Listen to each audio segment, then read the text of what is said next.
Welcome back to Second Breakfast and our ongoing coverage of A Game of Thrones, bringing you the best thoughts, theories, and literary analysis this side of the wall. But before we get into all that, you may have seen our special announcement a couple of days ago, the one we teased for months on end. It was so funny. Remember, like a month and a half ago, we were like, an announcement is coming next week, and then nothing. It wasn't our fault. We don't need to get into the behind the scenes, the delay was not our fault. But it's here now. Yes, on Tuesday, in place of our regular episode, which we pushed to Monday, on Tuesday, we made the official surprise announcement that my latest audio drama / novel, it's available in both formats, is available right now. The book is called Lemon Tarts in Space. It is the work of many years, and the audio drama has me, of course, and Tristan, our beloved co-host. He's in the starring role of this production. It's fully produced. It's got sound effects. It's got the whole thing. I edited the bejesus out of it. That is out right now. You can find the link in the bio. It is a swirling, what did I call it? A dark comedy, light science fiction? Something like that. Yes, that's what it was. Yeah. Yes. It's a big fun story. It's a romp. It's an adventure. It's a comedy. It's about male friendship. It's about a whole bunch of things. And to elucidate sort of the depth of that conversation, we have a bunch of interviews coming out over the next couple of weeks.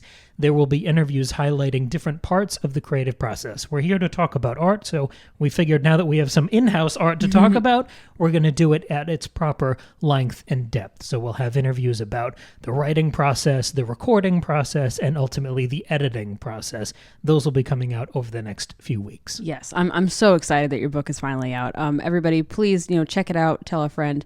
Thank you so much for supporting Cameron and our show. Why did I say Cameron? What the hell was that? It's because it's your author name. That's why I was saying it anyway.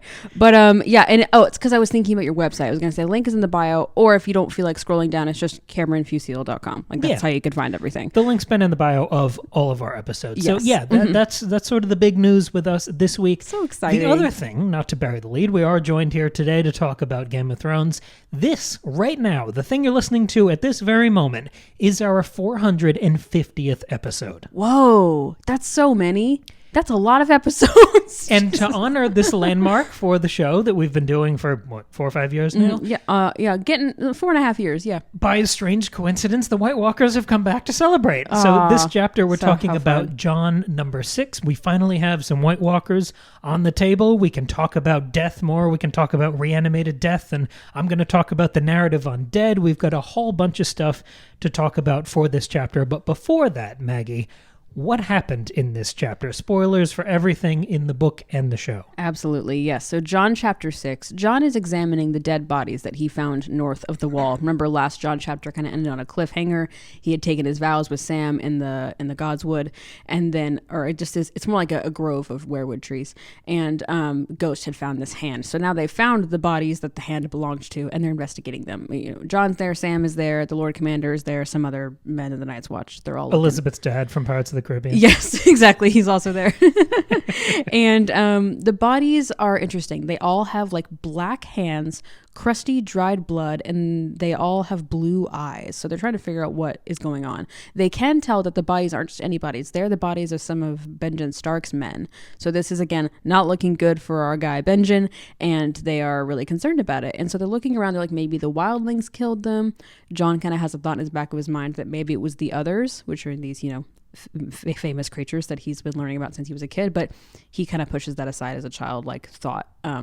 But then Sam, after freaking out for a bit, is looking, and he can tell a little bit more. He says, well, the bodies have been dead for a long time, because at first the guys are like, oh, they can't have been dead more than a couple of days, and Sam says, no, like, look at their blood, it's all dried and crusty, and like if when Ghost took off this guy's hand, blood would have come out if it was a fresh body, but it's not, so that's weird. He also notices that the bodies are not rotting, even though they've been dead for a long time. There's not a strong rotting smell. There are no maggots, no animals who tried to eat them. Because that's the other thing, is that they've seen that the dogs and the horses are terrified of these things. They don't want to get near them. So they're not sure what to do. So the Lord Commander, Old Bear, basically says, why don't we bring these back to the wall and we'll have Maester Aim and take a look so we can get some more information. So they get back to the wall and a raven has come. And this is where our people on the wall finally learn that King Robert is now dead. And Ned has been... his third death in the narrative. Yeah, right. And Ned has been put in prison. This is the first time we actually hear confirmation. Cam just whacked his knee against the table. You all right there? Go buy the book to ease my suffering. Okay, great. I almost said ooze, and that would have been a different thing. Gross. Okay, but this is like where we finally hear that Ned is actually in prison. We actually haven't had confirmation of that until now. Yeah, right. Sorry. Spoiler. So Ned's in prison. And he's been called a traitor. Like, that's why he's in prison. And so that's very, shocking and confusing for Jon. And everybody finds out, and they're all either feeling bad for Jon or like talking about him behind his back. And Alistair Thorne says something shitty, as he does. And Jon, flips and tries to attack him. And then he's like basically confined to his bed chamber for the night because they're like, that was out of order, buddy. Like, you shouldn't have done that. And so he's in there alone with Ghost in his chamber. And he wakes in the middle of the night. And Ghost is freaking out. He's like up on his hind legs. He's trying to get through the door. He's like snarling, and he's like, that's weird. So he leaves the room, and he finds that the guard standing outside his door is dead. And then he keeps going, and he finds one of the bodies that they found out in the woods is moving and is trying to attack him and is heading for Old Bear's chamber. So then this nasty fight breaks out. Jon like cuts off his arm, not his own arm, the body's arm, the thing's arm. That wouldn't be much help. No, right. Jon cuts off his own arm. Yeah. No, he cuts off the arm of Elizabeth's dad from Pirates of the Caribbean, and the arm starts moving around. And that's really weird and freaky. And it says when he like slices through the creature, it just feels wrong. The creature is like way overpowered because he like can't be killed. And Jon doesn't know what to do. Eventually the Old Bear wakes up and he comes in with his lantern, and Jon naked. Yes, naked, because he's been asleep. Naked and afraid, I guess. He didn't have to go to sleep naked. It's a little weird. The wall? It's pretty bold to go to, I guess, when you're on a wall of ice. It's a power move, I guess. I guess. There's probably something in there about like if you sleep naked, your body heat does something. Who cares? I don't know. But so Jon, I just like that that's a detail that George Dr. Maggie here to solve the He problem. wanted us to know that this man is naked. Anyway. Jon takes the lantern, throws it against the curtains of the room that he had like pulled down during the fight, and the curtains light on fire. And so Jon throws the flaming curtains onto the creature, and he just thinks to himself, like, please let it burn. And that's where we end. So really exciting, like action-packed bit at the end. This was like one of the more suspenseful, exciting chapters. I mean, every chapter is exciting, obviously, but a lot of stuff that's been happening has been like, people sitting in rooms and talking. I mean, Arya's was a little more, interesting in that she kills a guy and she's trying to escape. But like the last Sansa chapter, the chapter we just read, was so like, talking, manipulating, like mind games. And here it was cool to be like, whoa, like real world action. It was exciting. It was fun. The way you did the recap there reminded me of The Witcher. Because we would have so many moments where we would talk about Geralt acting as a detective, and we would talk about him in the context of Aragorn or even Batman, if you remember. And I do remember that. The Witcher game has a similar detective-y sort of mode that the Batman Arkham games do. Right. But I was the world's greatest detective. Exactly. I was interested to see that sort of narrative conceit come back here with Sam Tarly. Yeah, because all these guys were technically looking for clues, but Sam was the only one putting things together. He was doing a full autopsy. He did a really good job. That was a nice kind of quiet promotion. Sam's not a POV character. Obviously, we love him and he's always there, but I liked him getting that new importance in the narrative here. Me too. But the other Witcher thing is, how many times would we read a big, long Witcher chapter and jump on here to talk about it and say that this would translate perfectly to an episode of television? Yeah. Where it felt like it had that level of structure that would be really rewarding in an episodic televised way. Especially the short stories, yeah. Yes, and there was that level of swashbuckling action and dramatic intrigue and setup and payoff and callback. This chapter felt like that. I know this is in the show somewhat. I'm sure it's somewhat abbreviated. I like abbreviated the word abbreviated. I'm going to start using that word. Sure. Just like say a pure confidence, see if anybody tries to question it. But this chapter did have that kind of screenplay quality that reminded me of Sapkowski.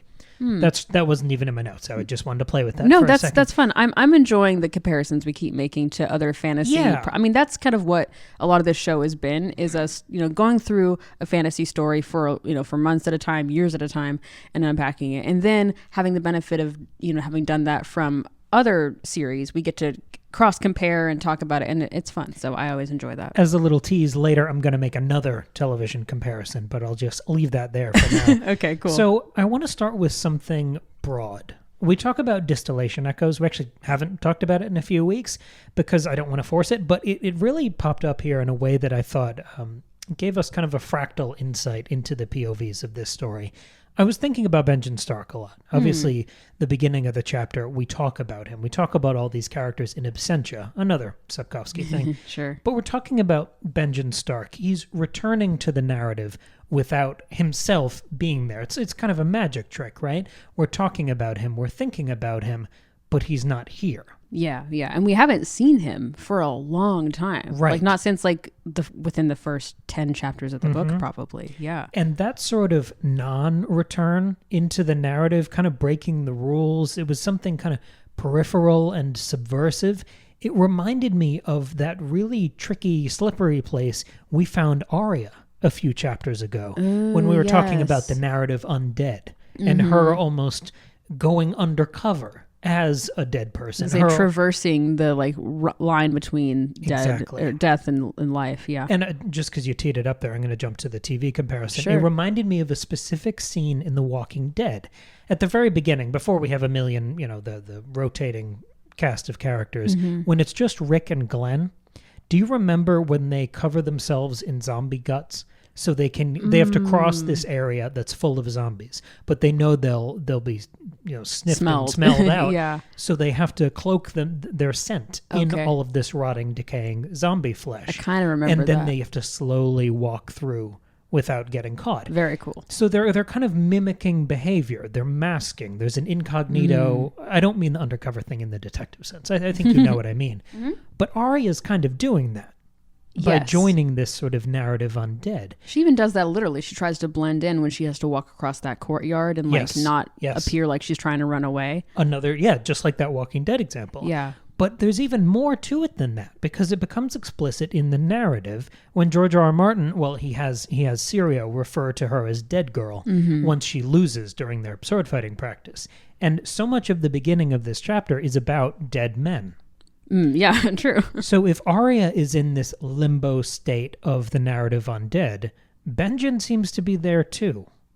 And then later in the chapter, when we have this reanimated corpse fighting its way through the wall, the guy is literally called in the narration Dead Other. His name is Other. Yeah. Or was Other. But he's called Dead Other. So we have dead as this prefix. This is the third time it's been used to label characters who are in this kind of in-between limbo state. Interesting. And that makes me, we kind of have a bit of spoiler territory here. I know we already gave the spoiler alert, but we know that eventually Benjen kind of comes back. Yeah, what is his deal? Is he half dead? I can't remember what happens to him. He's like not fully a normal person anymore. He's not Something has happened to himself. So this is the cold hands thing. It's very similar to the way we talk about Catelyn coming back as Lady Stoneheart. Yeah. Where they're not quite themselves, but there's still something there. Okay. They're still in this kind of limbo state, but it seems like the longer you're there, the less of yourself persists. Okay, yeah. But this idea, it made me, even though I know Benjen comes back as this cold hands figure, trying to ignore that, this chapter made me feel like, there's still more to the Benjen story. In the same way I know there's more to the Arya story. I see. Something about him joining these ranks, it felt like kind of an indirect moment of hype. Feeding this sort of belief that the character was still alive. I feel like we're slowly understanding the magic system, or almost the rules of this mortality system of this story. Do you get any of that? Because you and I are talking about life and death every week in this subtextual way, but I feel like it's becoming more and more of an intricate mechanical concern for the characters. Yeah, no, you're right. And John is thinking about it quite a lot here. And he even, like, you hear him think to himself, like, but we saw that he's dead and now he's not, this Other guy, right? And just being confused about that and thinking a lot about the others and having these nightmares about the dead and the Winterfell crypt coming alive. So it's a real preoccupation, yeah. And it all is especially interesting, which we've said before, knowing what we know about John, where he will eventually be killed and come back to life.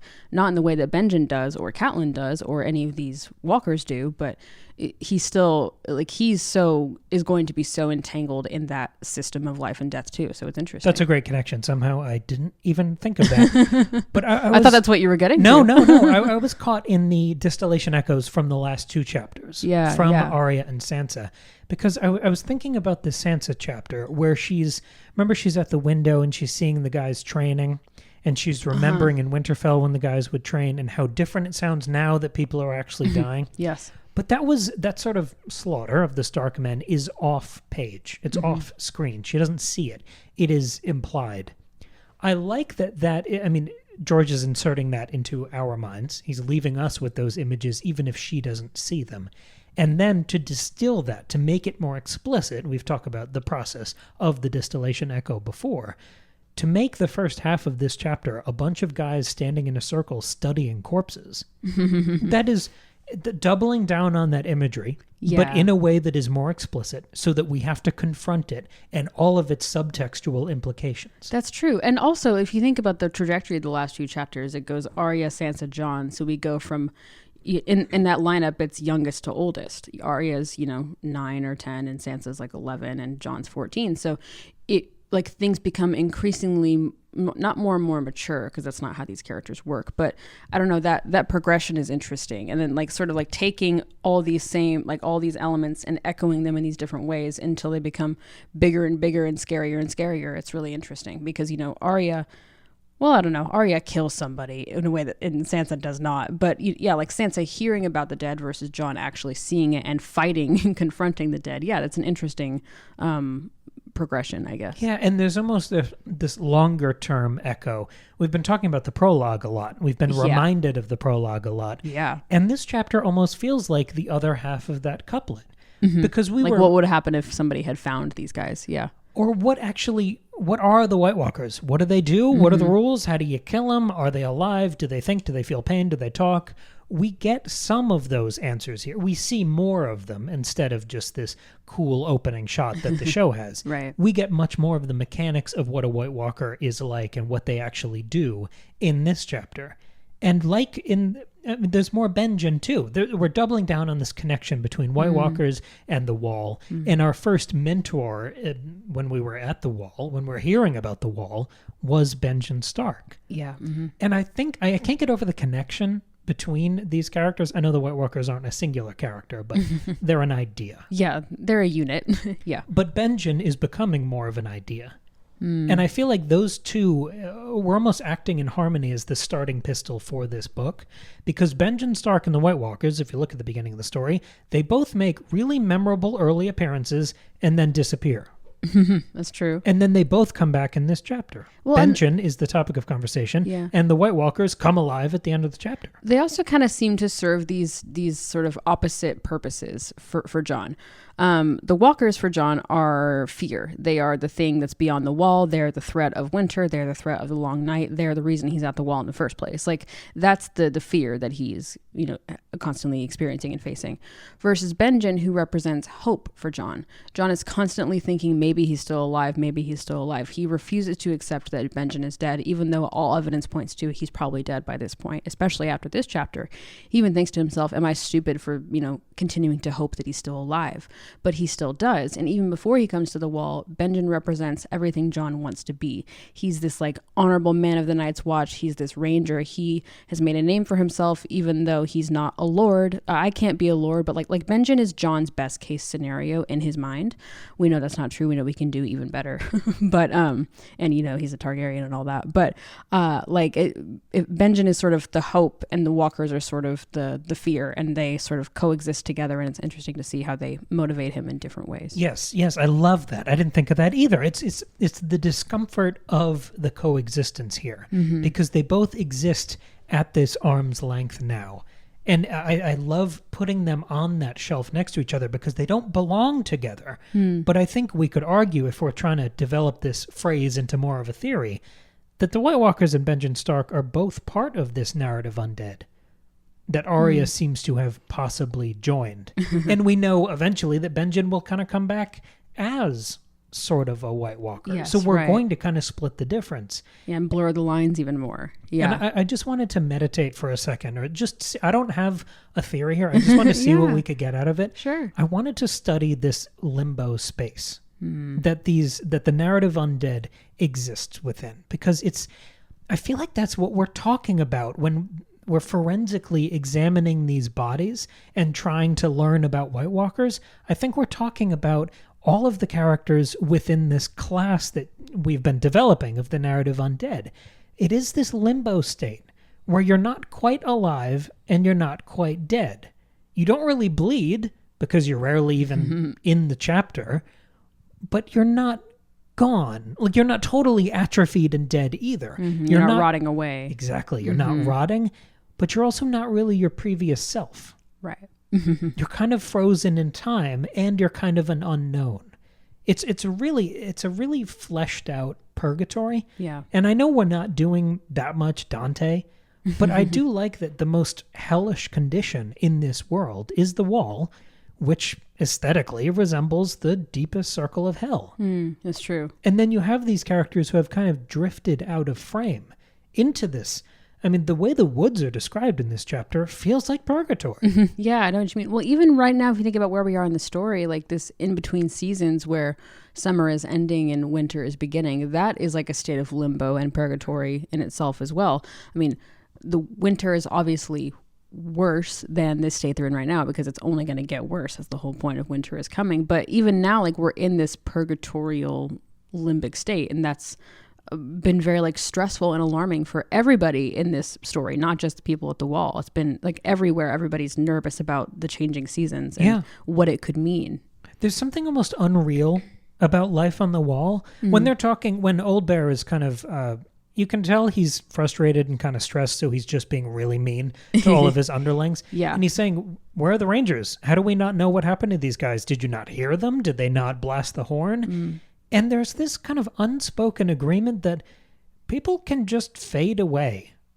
Rangers can just kind of fuck off into the wilderness, and they're probably dead. There are 100 things that would want to kill them, but people can just kind of shuffle off the mortal coil. And we'll like never know. There's going to be a lot of unknowns. Yeah. You can just disappear. And it's not as simple as wartime when people desert. Yeah. Because we saw some of that in The Witcher.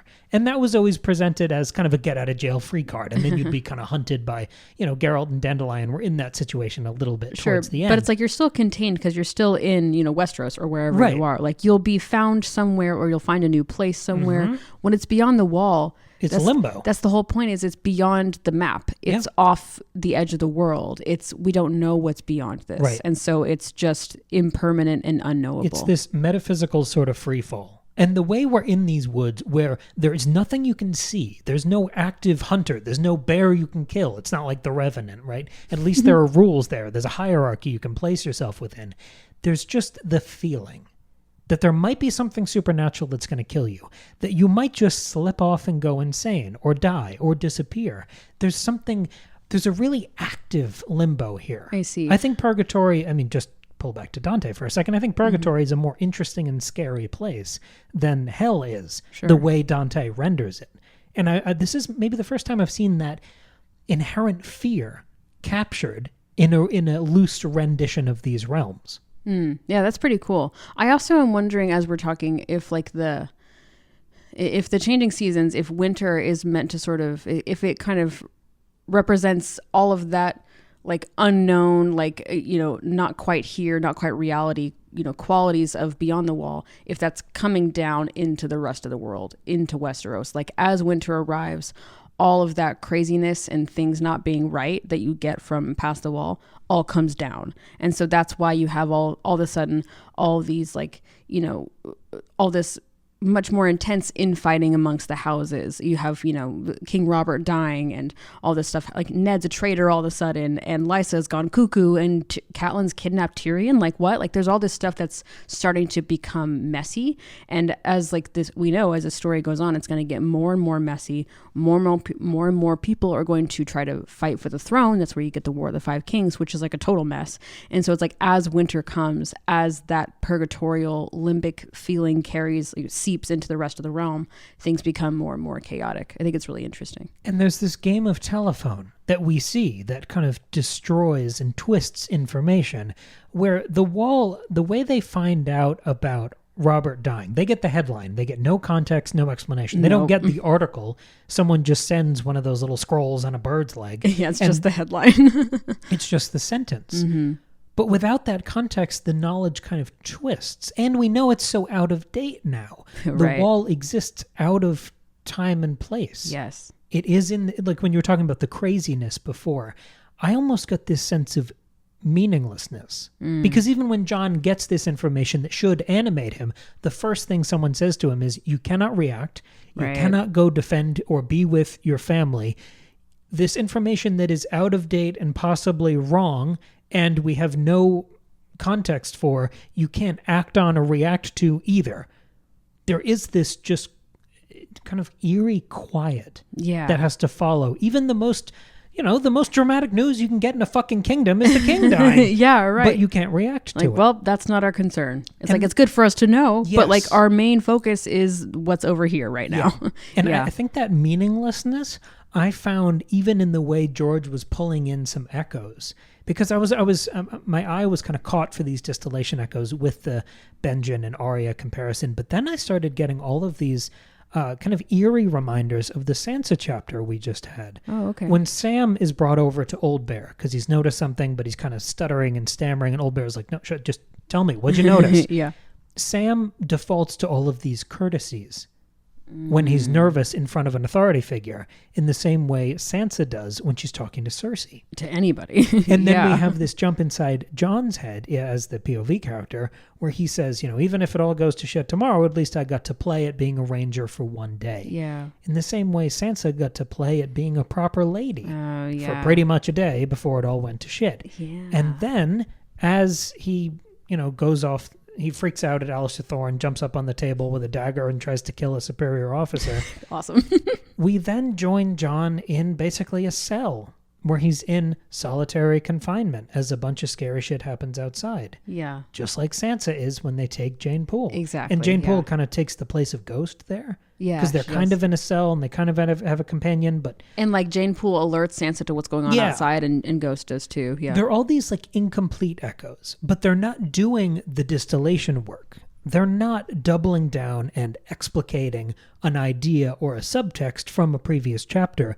They're these aesthetic or situational reminders that make you think about where all the Stark kids are right now. Right. They make you remember, they're all kind of screwed at the moment. Even Jon's nightmares about the crypt reminded me of when Arya has the real memory of the joke that Robb and Jon played on her and the other kids in the crypt at Winterfell. So it's a darker version of that, but you immediately think of Arya and also of Ned too, who's had dreams about the crypts of Winterfell. Yeah. We talked a lot about those lately. And I think the point is that there isn't a point here. There's not some big analysis we're supposed to take away from these comparisons. Sure. I think it is the volume of these echoes. I think it is the cacophony and the impotence when all of these comparisons land in our head, when they land in Jon's head, and he's still stuck. And he's still alone. And we see how outnumbered every character in King's Landing is. We've seen that completely go to shit for the Starks. And now Jon, who's the only Stark who's not caught up in that right now he's fighting ice zombies. Right. So it's doubling down on this impotence in the same way we talked about the fear of the purgatory beyond the wall. This is such a doubling down, but it's so indirect from the other distillations we've talked about. Yeah, I really do like that. I like the way that you're encouraging us to meditate on this, because I noticed a couple of similar things that you're talking about. This idea of impotence, of being in this purgatory state, not feeling like you have any power. I thought about that a lot. And I also thought a lot about connections between this Jon chapter and the previous two, the Sansa chapter and the Arya chapter. I'm going to build to that if you give me a minute. Sure. But so mostly what, like, the first thing that stuck out to me when I was reading this is how I always do this now, is I read the chapter, and as I'm going through, I make notes about or highlight things that are interesting to me, or things that seem to come up a lot or are recurring or are sticking out. And one thing that was really sticking out as recurring was this idea of Jon being watched. And before you freak out, I'm not going to dive into a seen and unseen thing. That's not really my point here, but this was sort of my entryway into some other ideas. But Jon notices a lot, especially after they get back to the wall, after they've, taken the bodies back. He notices that people are watching him. The brothers on guard are eyeing him solemnly. What's his first name? Lord Commander Mormont, what's his first name? Gior? Goof. I guess we never hear it. Old Bear. Something like that. Old Bear stares at Jon. He gives Jon a long, shrewd look. One of the guards looks at Jon and says, "Be strong, boy. The gods are cruel." When Jon's walking through the hall at dinner, everybody is kind of like quickly turning away and like pivoting their eyes away quickly, like indicating that they've been staring at him. And so he's dealing with that. He's like feeling watched, and that makes him feel uneasy and nervous and vulnerable and like small. It doesn't make him feel good that everybody is watching him, which makes sense with everything we talked about seeing before, where, being able to see gives you power, being able to, not be seen gives you power. So if someone's watching you, that's like the ultimate impotence, right? It's like everybody's staring at you. And it's interesting that we sort of contrast this with Jon's like advice and coaching that he gives to Sam when they are looking at the bodies. Sam is afraid to look at them. He says, "I can't look, I'm a coward." And Jon says, "You have to look. Maester Aemon sent you to be his eyes. What good are eyes if they're shut? The first look is the hardest." So he's encouraging Sam to do the watching. And then, as you talked about, it's Sam doing that careful looking at and examining of the bodies that helps them understand more about what to do and helps them make the decision to bring the bodies back and examine them further. And of course, if you want to be extra like literal and simple about it, Jon succeeds at the end of the chapter by using fire as his weapon. What is fire if not the ultimate like light source, right? So that's like interesting. And okay, Jon is like anxious about being seen. He knows it's important to be able to see, and like fire is a good weapon. Okay, great. But it's not just this like power of sight that gives Jon his power, or his ability to succeed at the end of this chapter that allows him to not die. And I was trying to figure out what is it that allows him to succeed, because for this whole chapter, he's being watched and yet he still wins. So what's going on? And so I was diving into it further, and this is where I started to make some connections to Arya and Sansa. Ooh, okay. So Jon says to himself a lot throughout this chapter, "I'm a man now," or "I'm no longer a boy." He keeps saying that to himself over and over. 16. 14. 14. 15. No, My mistake. I think he's just 15. Okay. Like he just turned 15. He's a baby. And that's like the thing that you do when you're a teenager. The second you start to like experience an adult emotion or have an adult idea or, have an adult experience, you're like, "Oh, I'm an adult now." And like, that's what you say to yourself over and over again. Like I remember, this is a tangent. I remember like, when you first go to college and you're like, "Oh, I'm an adult now." Yeah, like, when you're 15. And you're like, "I can do whatever I want. I don't have a curfew. I can like hang out in my friend's dorm room until 2 a.m. No like, bedtime? No curfew? Exactly. What the hell? I don't have to like tell my mom where I am right now. Wendy's is open at 4 a.m. I'm an adult. I should go check. But like, you're so like, you look back on the night and you're like, I was so not an adult. But like, that's what's happening here. That's very normal. But he says it a lot in this chapter, like 5 times. And so that's really interesting. But it's interesting because I'm realizing what allows him to be successful in this chapter is all of these childlike fears or memories or nightmares. Like that's what gives him power here. Let me break those down. When they're first looking at the bodies, somebody says, "Okay, like what killed them?" They say, "Well, probably wildlings. Like what else?" And the narration says, like Jon could have told them. He knew, they all knew, yet no man of them would say the words. And then he thinks about Nan's stories about the others. So Jon is thinking about this childhood memory of old Nan telling him about the others, which are a thing that people say over and over are just a legend that's like meant to like scare children. So he's thinking about that like childhood memory of his. And then when he's thinking about this transition of seasons, like I talked about earlier, it says, "This summer had lasted 10 years. Jon had been a babe in arms when it began." So if John's 14, 15, 10 years ago, he was 4 or 5. So that means when he was even younger, like a true baby, a true infant. A babe in arms. An actual babe in arms was when it was the last time it was winter. So John has known winter as a very, very young child. He also is thinking again about old Nan when she says, cold and dead they were, talking about the others, and they hated iron and fire and the touch of the sun. So it's John's memory of old Nan telling him about the others when he was a kid that allows him to use the fire to kill this walker creature, or at least potentially kill him. We actually don't know, but like it's that memory that allows him to succeed. He also has that recurring nightmare about being in the crypts, like I talked about a minute ago. He is, remembering this nightmare, and he says to himself, like, it's silly to think about that, like to be afraid of this dream, like it's just a dream, it's just a nightmare, like that's something that kids are afraid of. But it keeps him awake so much that he ends up going up on the wall and spending all night walking around, because this is where I'm kind of getting at, is that fear is really important. A lot of times you see adults, especially in this world, being like, fear is a mind killer. You don't be afraid of anything. Yeah. That's how you succeed. But fear keeps you on your guard. And John that happens to him literally when he can't sleep and goes and walks around the wall and like stays on guard all night because he's so afraid. And it's this knowledge and fear of the others and remembering his childhood and remembering his nightmares that helps him succeed. Because even then when he actually gets to this fight with this wight, it says, a nightmare this might be, yet it was no dream. So John has to actually live out his nightmare, and that's what allows him to succeed. Do you know what I mean? Yes. I have more, but you look like you want to say something. No, you kind of gave me a little light bulb moment here, because you were talking about fire in the context of winter, and when John was a kid.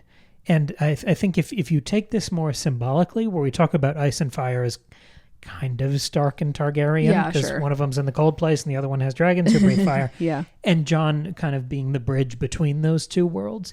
When he was a kid, when he was a baby, during the last winter, he was around fire because he would have been around other Targaryens. His, parents loosely. Yeah. I mean, that would have been the last time he was near Rhaegar, right? Who would have been his father, Targaryen relative. And now that winter is approaching, he's around fire again because he's working right alongside Maester Aemon. Oh, that's true. That's interesting. Targaryen. I like that. That's fun. Yeah, it's like this circle, this circular thing. Fire in winter. It's almost like a sandwich. Fire and ice sandwich. It's almost like a sandwich. Yeah, no, I really like that. And so I was thinking about, okay, it's not just about fear, but it's like specifically this like childhood fears, these childlike fears or worries or anxieties or thoughts that you have. And then I was thinking back to the last few chapters we've had. The last 2 chapters before this were Arya and Sansa, and then we have Jon, and our next chapter is Bran, and then it's Dany. So we got 4, arguably 5 chapters in a row that are all from children's point of view, or points of view. It was like points of view. Arya's the youngest, then Sansa, then Jon, and then Dany is actually, then Bran, who's much younger, and then we're going to go to Dany, who is truly on that border between childhood and adulthood. She is a child, but experiencing adult things in a way that nobody else is, at least nobody else her age is. But so that's really interesting. And I think if we're tapping into and highlighting the strength that Jon gets from his childlike perspective while showing us all of these actual child perspectives, like it's highlighting the importance of the thought process and perspectives of a child and the like strength and power that they have. Again, Jon succeeds because of his childlike perspective compared to the men around him. If we go back to that first quote, Jon thinks to himself, he knew, they all knew, yet no man of them would say the words. No adult is going to admit that it's the others, that it's the White Walkers, but like these children will. And, Arya, the youngest child that we've read from in a while, is the one who's able to escape from Winterfell, right? Like she's the one who's going to survive, and we're going to see Sansa survive in her own way. Even though she's got this incredibly childlike view of the world, we're going to see her, make her way through it and survive it for a very, very long time, presumably the entire series, if things go the way that they do in the show. So I liked that sort of emphasis on childhood, because it is really interesting if you kind of zoom out. Like, this story is a story for adults. This is not a story that kids read. It's not like a fantasy story that anybody of any age can read. This is an adult story. But most of our POV characters are children. And not just like, oh, they're 16, like they're actual kids.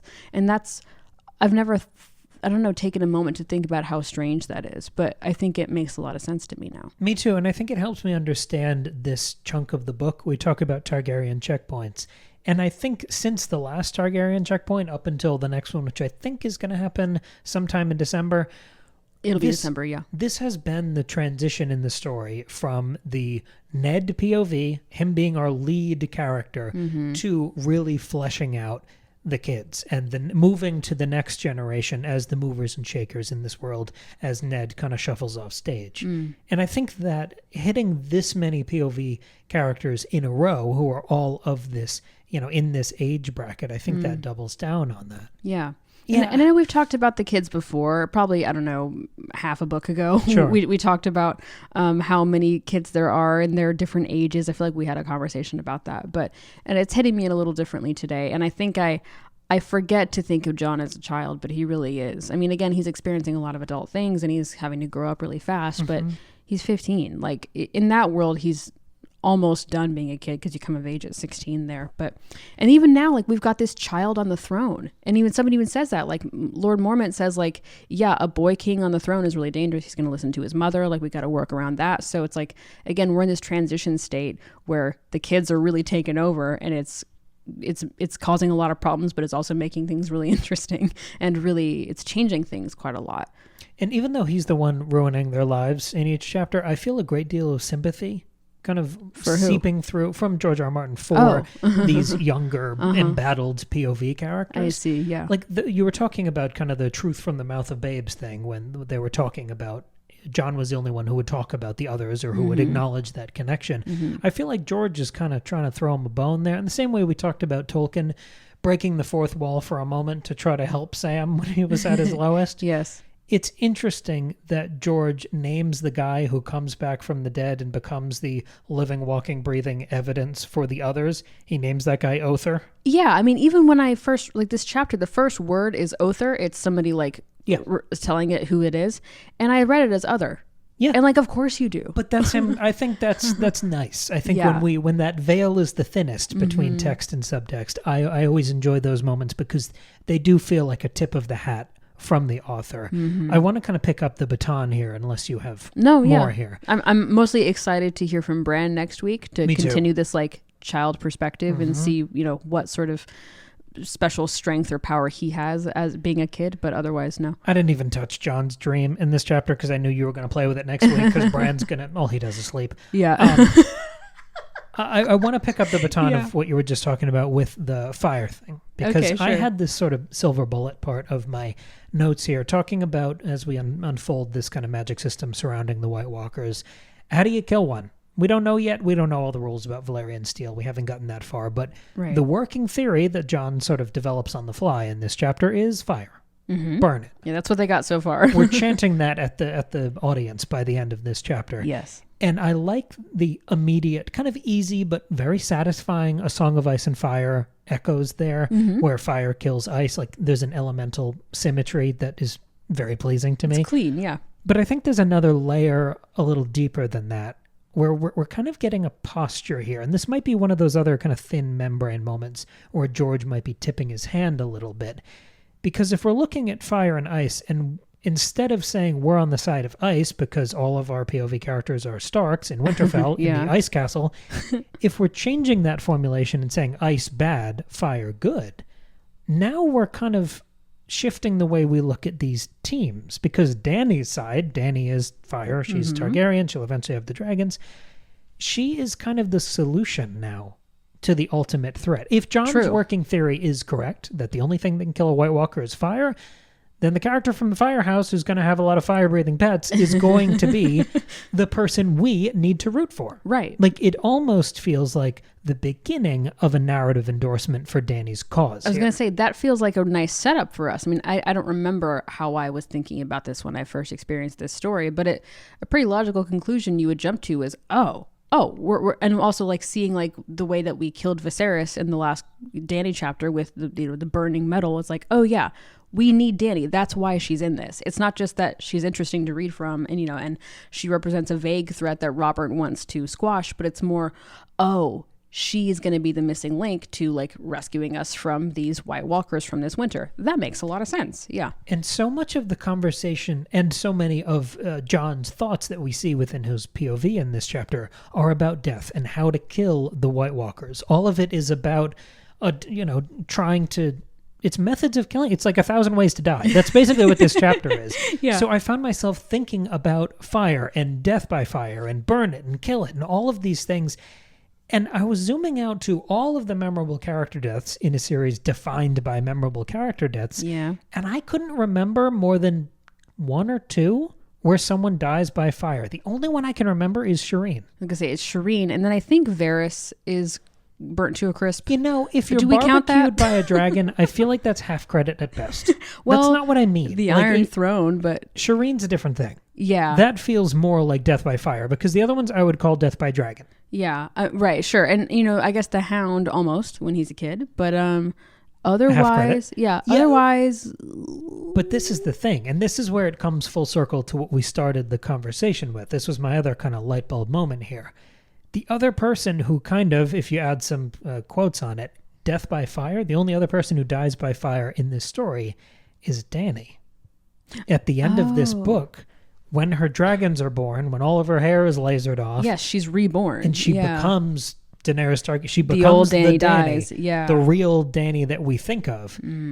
Like, that is her. If we look at that as a death, symbolically, metaphorically, but in the same way we've been talking about death, symbolically and metaphorically, I know we're kind of jumping the gun here, but if we look at that fiery rebirth of Dany at the end of this chapter...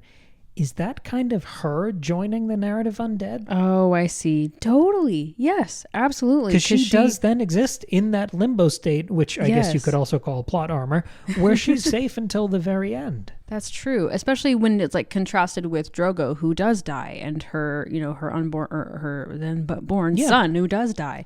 Yeah, yeah. I totally think she's part of that. It's like these pivotal,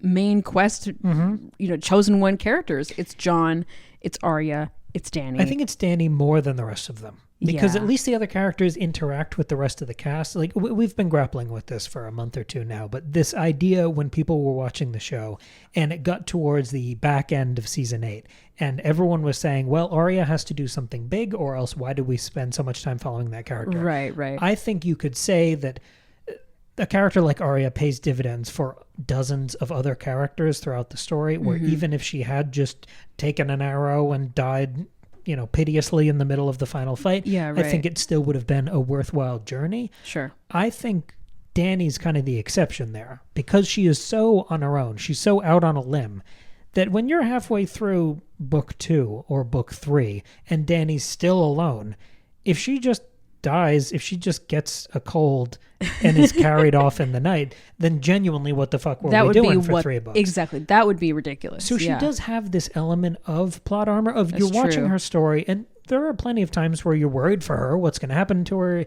Is she in any danger? Someone stole the dragons. Remember the guy with the purple lips? Oh, I do. But there's never really a moment of, is Dany going to die? Because you just know there has to be a point to this. Why would I be following this random person if she weren't going to do something big? This is a really long setup, but there will be a punchline at the end of this story. Yes, and so you're invested. Yeah, so you stick with it. I want to kind of re-understand or reinterpret that sort of plot armor instead of being like a slight on the character. I think that fiery death and rebirth is her joining that kind of protected class of the narrative undead. I think you're right. I think that's really cool, and I'm curious to think about how that changes.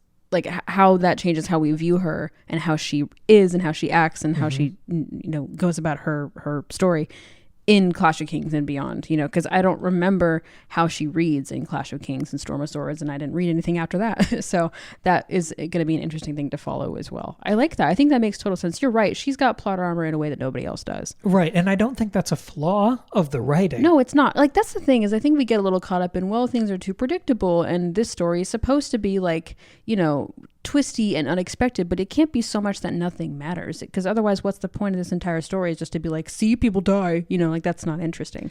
So it's fine to have like narrative arcs and, set up an expectation. I think that's okay. I sympathize with it because when I don't like the way a story goes, I think it can be incredibly hard to articulate what you don't like or isolate the moment where it went sideways.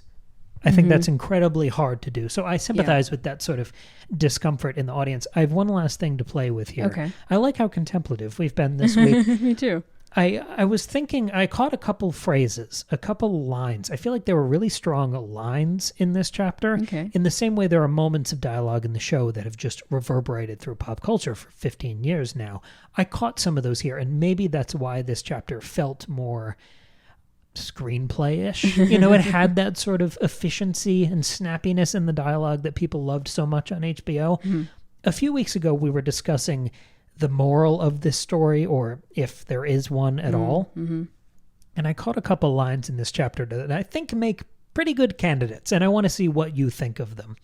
The first one, and this one really did make me smile and laugh in equal measure, it was, "The things we love destroy us every time." Loved that. You think that could work as the moral of this story? Oh, this entire story? Oh. It is too much of a tapestry of characters for it to work for everyone, for any one sentence to embody the journeys of all of these characters. But yeah, I think for a large number of them, it works. Yeah. Like, it's not perfect, but if I had to stamp like a quote on the tombstone of this series, that's pretty good. Yeah. But the second one I like more. Oh, okay. The gods are cruel. Oh, well, sure. When John gets the news, when John knows that there is news from King's Landing and all the guys are kind of looking at him weird, someone says, like, chin up, John, the gods are cruel. Like, sorry. These two lines kind of taken together, they're the first real aphorisms we've had in a while, but besides the house words, winter is coming, those sort of lines that people quote. The closest thing is like any advice from Serial Pharrell, fear cuts deeper than swords, that kind of thing. Yeah, a couple of those, but again, that's a little too wandering into Dune territory for me. The gods are cruel really stuck with me. I think of the two, this one feels more accurate to sum up kind of the sensibility of this larger narrative. Yeah, sure. Because it's a doubling down. It is kind of a distillation thing of like, sure, I'll grant your premise. The gods are real. The gods are true and they're actually there. But that might not be a good thing. Yeah, and right. And then it's playing out that kind of other shoe dropping. It's also just kind of funny because George, as the writer, as the god of this story, is calling himself cruel in what he's, forcing to happen on the page. To 15-year-olds. Yeah, that's kind of funny. I mean, we spent a year and a half talking about the God of Middle-earth in our Tolkien analysis. Right. And I think in the way we've been grappling with or resisting this grimdark label as a way to shorthand George R. R. Martin's worldview within this series, I think the gods are cruel is a much better bumper sticker.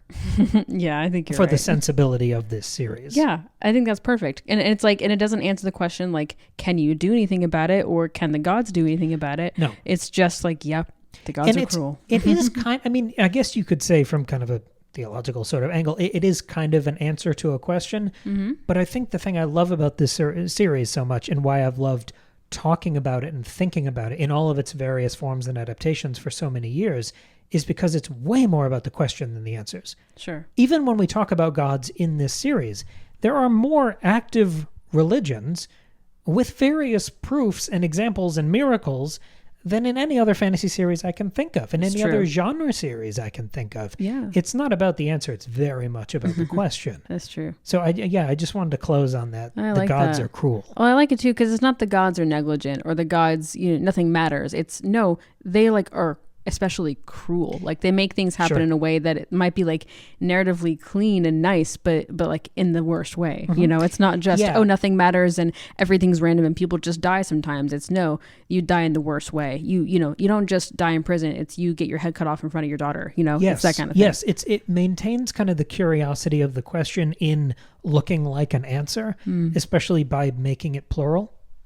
Yeah, that's true. Because it's saying the gods are all sort of real, and it's calling them all cruel. That's true. It could mean the gods, the seven. It could mean the old gods. It could mean all of them, and the Lord of Light, and the drowned god, and every other god that there is. So yeah, it's that true. Like immaculately crafted kind of vagary that I think is so potent I here. do like that. That's great. Yeah, so that's John chapter 6. This is our first blockbuster White Walker chapter in a while. Yeah. Yeah, It we've was been a lot going of almost fun. an hour. I know, this is a long the longest episode. one in a while. Look at us go. Well, there's a lot to play with. There was, yeah. No, this is really really feels fun. like the biggest chapter we've had so far. It feels really significant. And I'm really excited to see what the next brand one has to offer. And then we'll get our next Targaryen checkpoints. Then we'll be in a whole new section. So, yeah, lots of exciting things to come. Look at you reading ahead. I'm just cheating. It's fine. And if you missed it earlier this week on Monday instead of Tuesday, we released our latest Diablo episode talking about season 6, which was kind of a mixed bag, but I think an interesting conversation. It was more interesting to talk about than it was to play. Yeah. And that's what we're here for. That's true. And if you want more just, Song of Ice and Fire, George R. R. Martin stuff, we did a whole series on Patreon reading through the Fire and Blood book, which is the source material for the House of the Dragon show, which we've also covered here on the show, just on the regular episodes with Tristan, co-star or star of Lemon-Tarts in Space by Kim Fusil. And so you can check it out over on Patreon. We also have a lot of other bonus content on Patreon. We just released a Breakfast Buffet roundup episode talking about The Wild Robot, probably the best animated film of the year, Asriel, which is a fascinating folk horror, post-apocalyptic, lots of Walking Dead in that one. Yeah. Horror movie starring Samara Weaving, who's incredible. And the third element of that episode was a book, Slewfoot. Slewfoot by Brahm, which Maggie talks about. Yeah. Yes, that was wonderful. That's and fun. As a little preview, because it's episode 450, we talked about lemon tarts. Please go check that out. Also, if you're on YouTube or if you're on our social media, I put together an animated trailer as sort of another form of announcement for the book. So I put a lot of fucking time into that thing. It looks At really least cool. Go check that out. Check out the trailer. Read the blurb. Share it. Check It's it out. fun. There's a preview of the audio drama in the announcement episode that we put up on Tuesday. There's a lot of meat on the bone to go check out for the book. I promise you, if you've enjoyed our thoughts for 4 or 5 years, you will enjoy this book. It might even have a cameo of Maggie in there somewhere. Yeah, you'll have to find me in there. It's sneaky. I'm in there, though. But because it's episode 450, I want to end on the little tease that we have a project coming up in December. Because you guys know, and we've had multiple comments and emails about this of people saying, I can't wait for Nosferatu to come. Let's just say we already have our Nosferatu tickets, but that's not enough for us. No, we need not. We need to do more because Nosferatu is a movie. We've waited. Every Robert Eggers movie is an event for us. It is. And we feel like we've been waiting for Nosferatu our entire lives. No pressure. So we are doing a full Robert Eggers revisiting. Yes. So we're going to talk about all 3 of his previous movies and his one of his early short films we're going to talk about over on Patreon. We might even have another buffet coming up, which has another more Nosferatu-related movies. We also talked about the original silent film Nosferatu a couple of years ago. That's right. We're doing Lots a of whole month-long red carpet towards Nosferatu. The first Tuesday of December is not going to be Eggers, but it's all the following, weeks after that will be Robert Eggers themed. So obviously we'll still keep doing Game of Thrones every Friday. That's never going to change. But as well as the Lemon-Tarts in Space interviews. Yeah, so we've got a ton just a lot of content through this the end month. of the year. So it's a real blowout. Yes, kick back, enjoy, and thank you so much for listening and for supporting the show. Comment down below, let us know what you thought of this chapter, our discussion. If you're not on YouTube, you can just, if you're just listening, send us an email, secondbreakfastpod@gmail.com, or comment on the Patreon post if you're a patron and if you're, extra cool. Otherwise, that's it. Thank you so much for listening and happy Thanksgiving.